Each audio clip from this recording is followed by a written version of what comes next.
Hello, everybody, and welcome to the Alliance of Independent Authors, Fiction and Non-Fiction Self-Publishing Advice Salon with Sacha Black. Hi, Sacha. Hi, Orna. And me, Orna Ross. And this show is sponsored by the wonderful Izzard Inc. And their slogan is, where self-publishing doesn't mean publishing on your own. They believe in a very collaborative process. So if you're the kind of person who would like somebody to hold your hand from soup to nuts, then check out Izzard Inc. So we are talking this evening about two big events that have just happened in the last, one of them just literally in the last hour and the other over the past weekend. So this year, Sacha was a judge for the Storyteller Award, which is the biggest award in independent publishing. And we have just finished the SelfPubCon, the Self-Publishing Advice Conference from the Alliance of Independent Authors, which is the biggest self-publishing conference in publishing. Well, in self-publishing, well, we're saying so anyway. So yeah, talk to me. We've just come off the virtual awards, which is not quite the same as having been at the nice.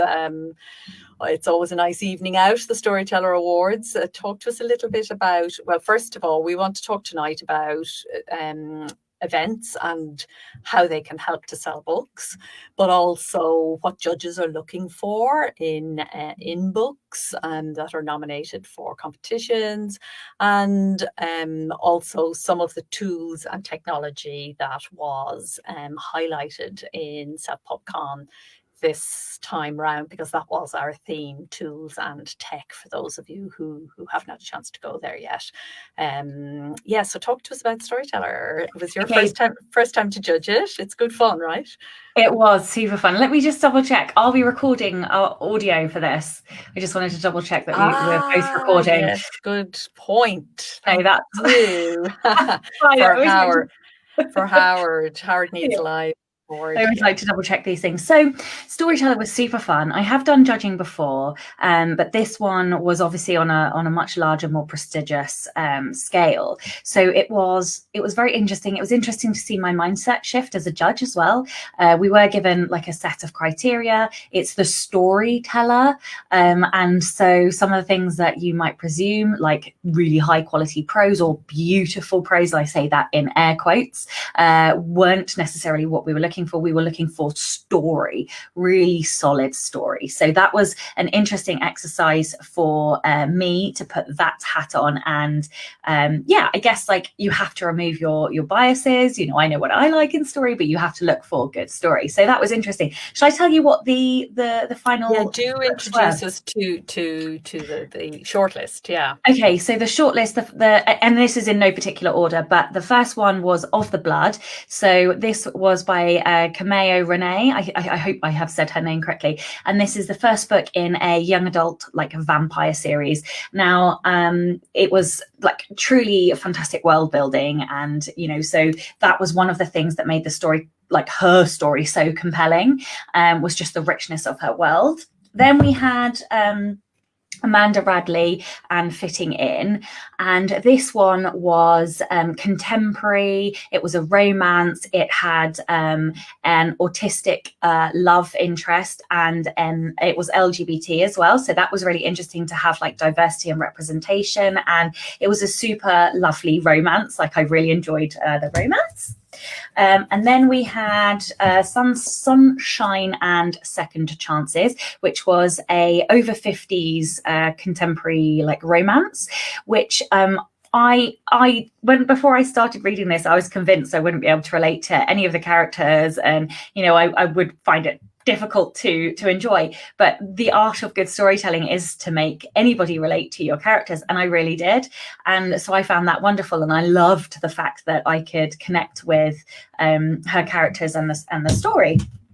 What else? So then we had J.M. Dalgleish and Hear No Evil, which was a crime book and sort of set with like ex-military type characters and the characters who were all involved in and around the crime. So this was really interesting to have like the set, like although it was set in Norfolk, it had a lot of like army information, that kind of like context. So that was really interesting for me to read that one as well, especially because I used to be in the midst.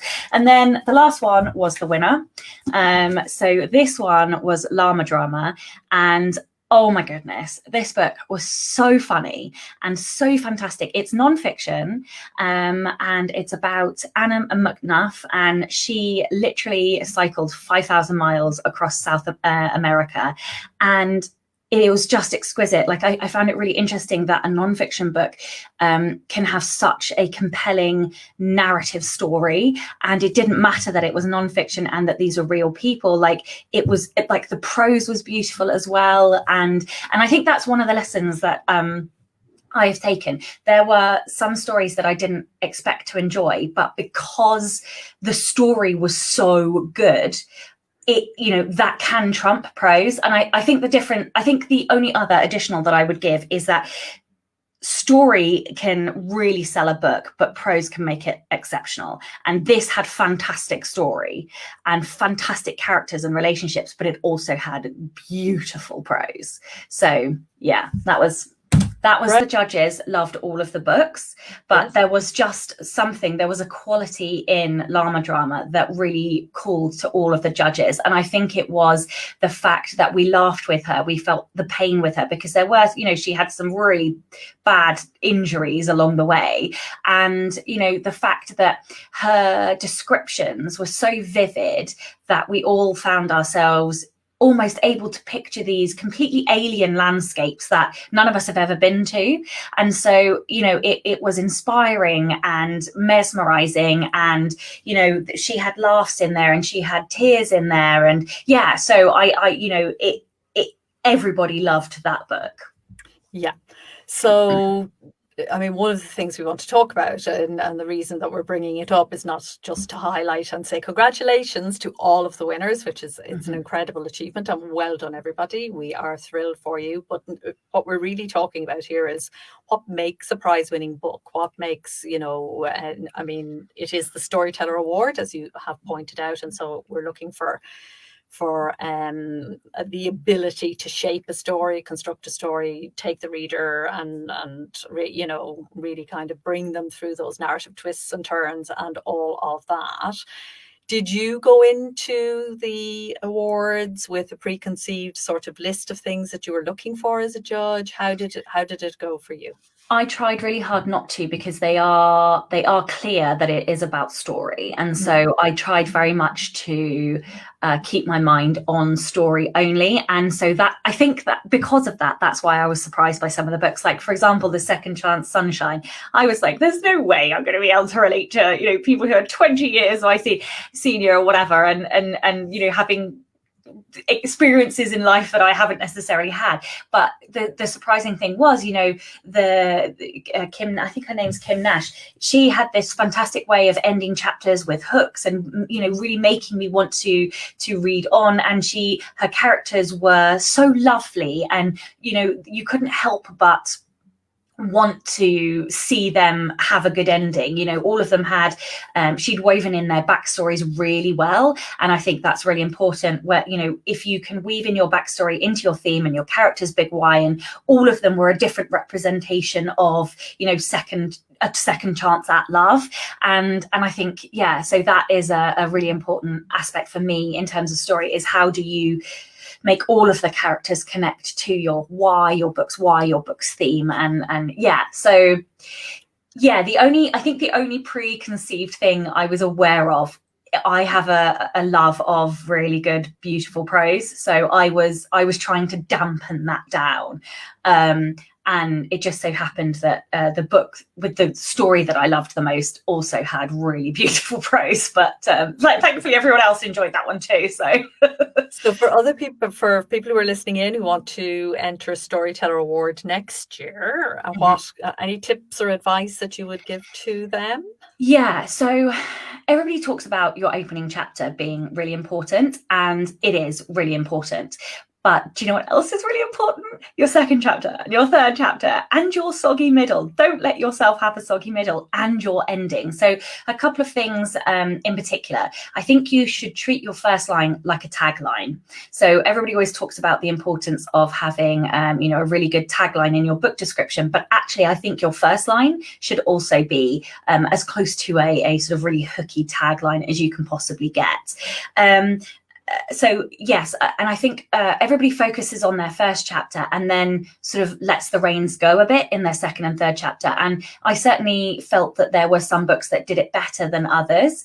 And also the ending as well. So one of the things that bothers me as a judge is when there are elements opened up in the beginning of your book and then they get lost for whatever reason during the middle of your book, and then they come back at the end, and actually you lose that golden thread and the connection from the start to the end of the story, and then they feel like they're tacked on just to add that sort of element of the story. So these could be anything like a character coming in, or a relationship that's there and then not there, or so just think about making sure that any element that you open in the beginning of your story is just nodded to, even if it's not a major plot point throughout the story.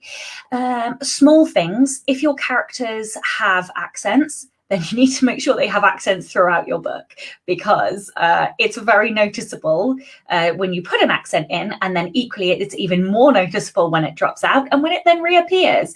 And one of the things that I think with accents in particular is they're quite difficult to write anyway, but they're even harder to write when you have longer chunks of dialogue.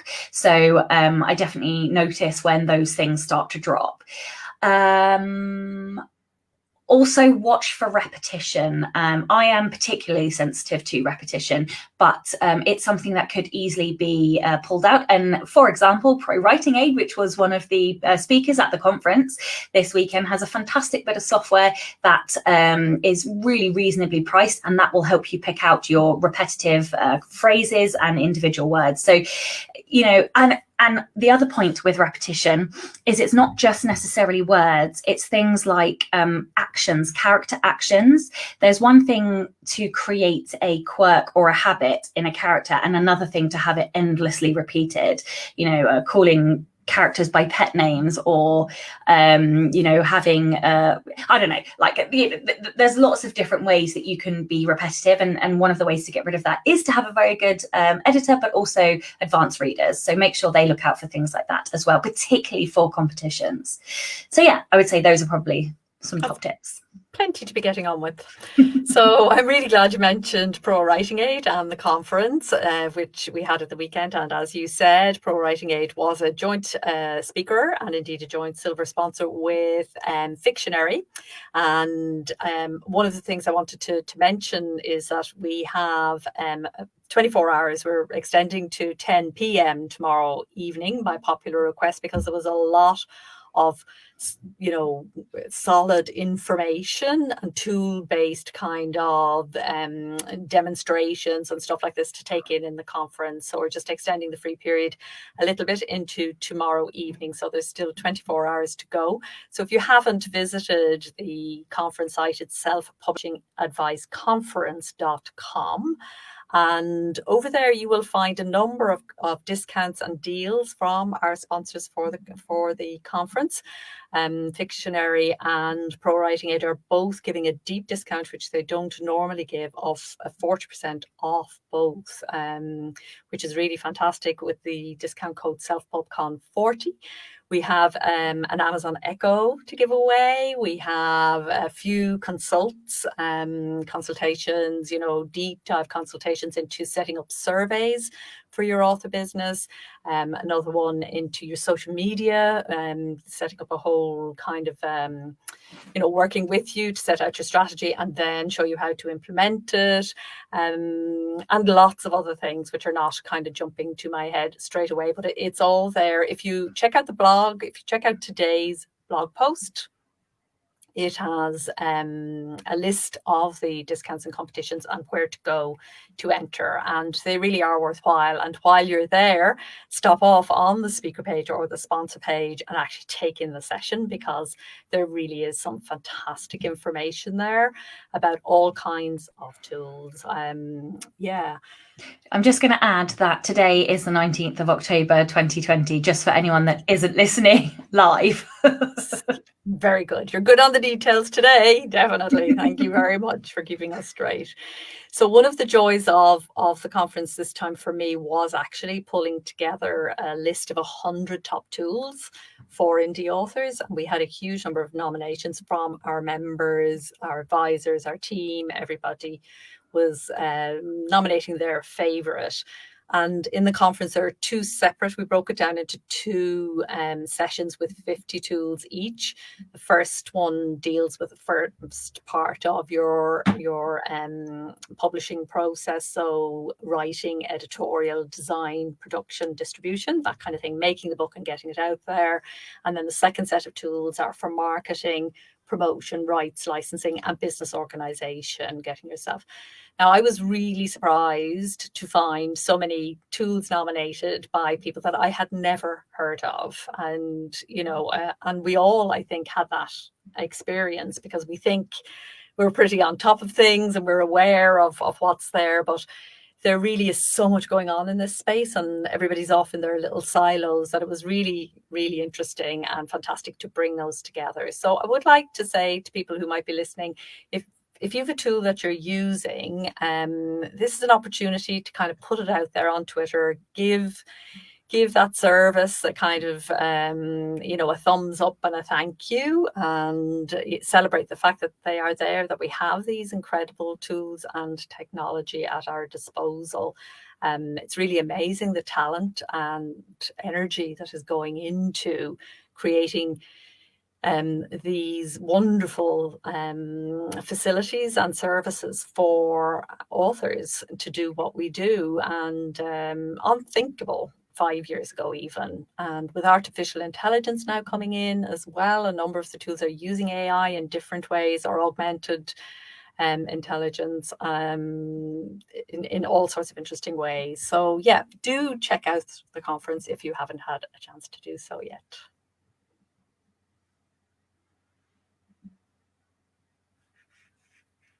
Are you there? Yes, I'm here. Yes, sorry. Yeah. So can you talk about anything that stood out in the conference for you? Yeah, for me, I mean, I did love seeing all the tools and tech and some things that I hadn't seen before. But the one that stood out for me, I'm really biased because I really like the software, but for me it was Christina Stanley from Fictionary and Lisa Lepke from Pro Writing Aid. Like every time I see them talk, I learn something new again about their software. And I think this is the beauty of getting the people who are either deeply involved in the software or in the actual creation. So I know Lisa does like all the marketing for Pro Writing Aid, but Christina is the creator of Fictionary. So I always learn something, and also they're just like, I love them as humans, and I just think they're wonderful speakers. So yeah, I that was probably my highlight, I would say. Yeah, they are great and they work so well together. And I think what they manage to convey and I know that Lisa does the marketing, but she's very deeply into the actual craft and how it all happens. And she's writing as well, so yes, so that's why. Yeah, so very, very good. That explains it, because she certainly doesn't come off as somebody who's just kind of marketing a tool. No, it's definitely not like that. And I can't remember how many people she said are actually working on the software all the time. What I love about both of them, and indeed a lot of the people, Plotter, Pubvendo, Booksby, a new AI tool. What I love about them all is they just don't stop. It's constantly improving. They're getting better all the time. They're taking the feedback from authors, improving it, adding in new things. And Tim Lewis and I were discussing the fact that, to have software like this to help you shape your writing is just invaluable. It's something that we didn't have, it's such a difference.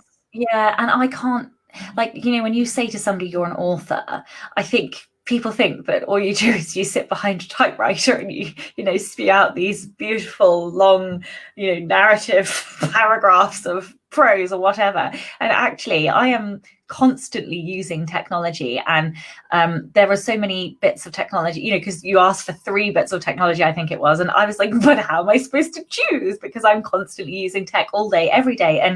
And there are so many. Oh God, I could rave about this all day, because there are, I couldn't even count the number of pieces of technology that I use for my business, because there are that many. And I think the wonderful thing is, like, as indie authors, we're so much more flexible in that we are trying to work with the tech rather than being afraid of it or trying to work against it, and that is only augmenting our creativity, or it is for me anyway.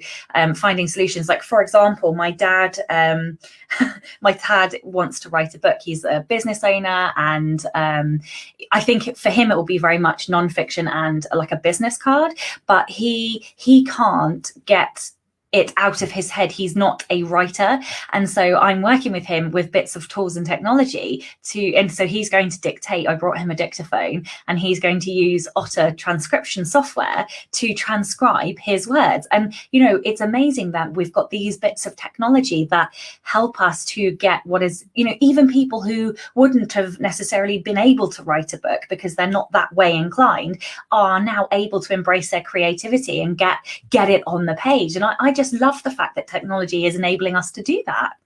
Absolutely. It's also upping the game. Everybody's craft is getting better because the tools are there to help.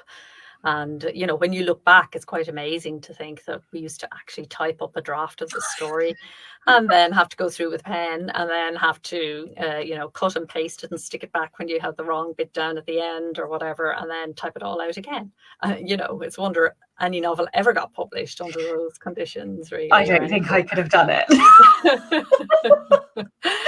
So, yeah, it really is fantastic what's there. And I suppose I'd like to kind of finish by saying one of the things that can happen to us, and does happen, is that we can be a bit scared of technology. And one of the very good points that Tim Lewis made over the weekend was that there is always at the beginning an investment of time and attention that has to be paid. It comes out the other side. You gain a lot of time and you gain a lot of money, because money is time, at the far side. But you have to, there is absolutely no point in, looking at the conference and saying, right, I'll have that, I'll have this, I'll have the other. You've got to pick some tool that you feel, from what's being said at the presentations, this is exactly what I need at this point in time. I'm going to take the time to master it and get comfortable with it. Yeah, and I have a suggestion for that, because it can feel overwhelming when there are so many bits of tools. And obviously you've said don't go and just splurge on all of the different ones. My suggestion would be to look at, where is your pain point in your process? What is the most painful part? What is the thing that you enjoy the least? And then look at the technology solutions for that, rather than going, oh, I like the look of that one, but it's for drafting and you really already enjoy drafting, because that's not necessarily going to alleviate any tension or pain for you. So really, really good tip. And I do think we are inclined to go where our comfort zone leads us. And we've all got these 3 different kinds of aspects of our lives as indie authors that we're carrying around. We have to kind of be maker and manager and marketeer. So there are tools in the conference for each of those stages and places in the process. And it's as you say, go to the one that's causing you the trouble. There's absolutely no point in kind of improving what is already at 80%. Go for the thing that's at 20% that you really don't like. And if there isn't a tool, which there may not be, we only had room for 24 sessions, we literally could have done 10 times that. We could, no problem. And the 100 top tools, we literally could have doubled it easily, but we had to just draw lines. But yeah, if there isn't a tool, if you're not seeing a tool there that is actually, something that's going to help with something that you're really kind of struggling with, that you're blocked on maybe, or that you just hate doing, actually Google it. Go and look up and see what's happening, because honestly, every single thing that's going on in publishing now, there are very bright, innovative people putting together ways to help. People are recognizing that self-publishing is the future for authorship. And there are a lot of people, and for publishing indeed, and there are a lot of people who are investing in this area. So, yeah. The other thing I was going to say, I spoke to, I'm not sure if this one was included in your list actually, but I was speaking to a designer and a CEO of a company.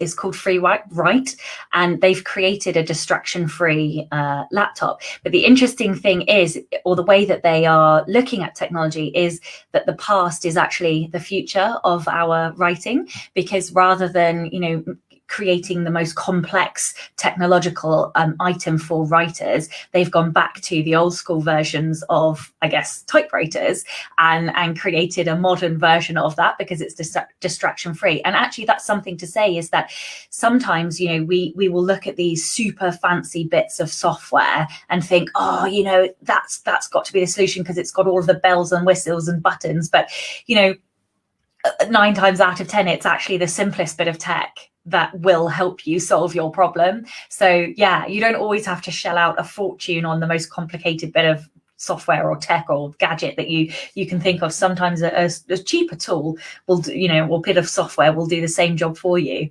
It's a really good point. I mean, that's why the Kindle is so popular. Yeah. It's basically just a tablet that just does one thing. And I mean, I would much rather read on my Kindle than any other device, because it just focuses on one thing. And I do see in the area of self-publishing services and tools that same thing is happening as is happening in genre, where everything is breaking up and going into niche and micro niche. It's the same with publishing tools.